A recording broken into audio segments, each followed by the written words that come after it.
Breaking news Khammam ప్రభుత్వ వైద్య కళాశాలలో యాంటీ ర్యాగింగ్ కమిటీ ఇన్ఛార్జే దారుణానికి ఒడిగట్టాడు. ఫస్ట్ ఇయర్ స్టూడెంట్ కు గుండు కొట్టించిన అమానుష ఘటన ఆలస్యంగా వెలుగు చూసింది. ఉమ్మడి వరంగల్ జిల్లాకు చెందిన ఓ స్టూడెంట్ ఎంబీబీఎస్ ఫస్ట్ ఇయర్ లో అడ్మిషన్ పొందాడు.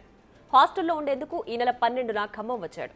అయితే ట్రెండీగా ఉన్న అతని హెయిర్ స్టైల్ చూసిన తోటి స్టూడెంట్స్ నార్మల్ కటింగ్ చేసుకోవాలంటూ ఫోర్స్ చేశారు.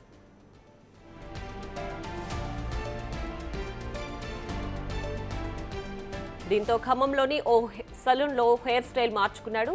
అయినా అప్పటికీ కటింగ్ సరిగా లేదని విద్యార్థులు అతన్ని వదలలేదు.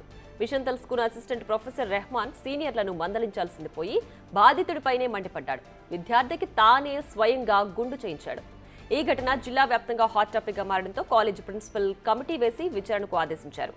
బాధితుగా ఉండాల్సిన అసిస్టెంట్ ప్రొఫెసరే దారుణంగా వ్యవహరించిన తీరు సర్వత్రా విమర్శలకు తావిస్తోంది.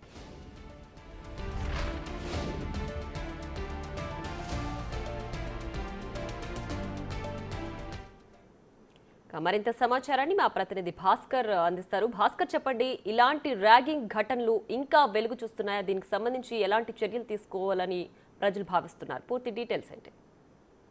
ఇప్పటికే ఖమ్మంలో గత 3 రోజుల క్రితం జరిగినటువంటి ఘటన ఒక్కసారిగా ఖమ్మం మెడికల్ కాలేజీలో ఒక కుదుపు వేసిందని చెప్పుకోవచ్చు. ఫలితంగా చూసుకుంటే మాత్రం 13వ తారీఖున సాయంత్రం వివేక్ అనే ఒక మెడికల్ మొదటి సంవత్సరం చదువుతున్న విద్యార్థిని ఒక్కసారి ఆయన సెలూన్కి వెళ్ళేసి చైనీస్ కటింగ్ ఉన్న చైనీస్ మోడల్లో కటింగ్ చేసుకున్న నేపథ్యంలో వివేక్ ఒక్కసారిగా ఆయన అంటే ఆయన కటింగ్ సంబంధించిన దానిపై కాస్త తోటి విద్యార్థులు సీనియర్స్ కాస్త అభ్యంతరం తెలపడంతో తర్వాత ఆయన అక్కడ నుంచి వెళ్ళిపోయి మరలా ట్రిమ్మింగ్ చేసుకున్న నేపథ్యం అయితే ఉన్నది. ట్రిమ్మింగ్ చేసుకున్న తర్వాత ఈ విషయాన్ని ఏదైతే మొదటి సెకండ్ ఇయర్ చదువుతున్న మెడికల్ విద్యార్థులు అసిస్టెంట్ ప్రొఫెసర్ కు రెహమాన్ తెలపడంతో ఆయన ఇరువురు అంటే సెకండ్ ఇయర్ విద్యార్థులను మొదటి సంవత్సరం చదువుతున్నటువంటి బాధితుడు వివేక్ ను కూడా పిలిచి మాట్లాడిన నేపథ్యంలో ఒక్కసారిగా ఆగ్రహం వ్యక్తం చేస్తూ తానే బండి మీద ఎక్కించుకొని పోయి ఆయనకి సెలూన్ షాప్ కు తీసుకెళ్లి ఆయన గుండు కొట్టిన నేపథ్యం. దీనికి సంబంధించి right Bhaskar, thanks for the updates.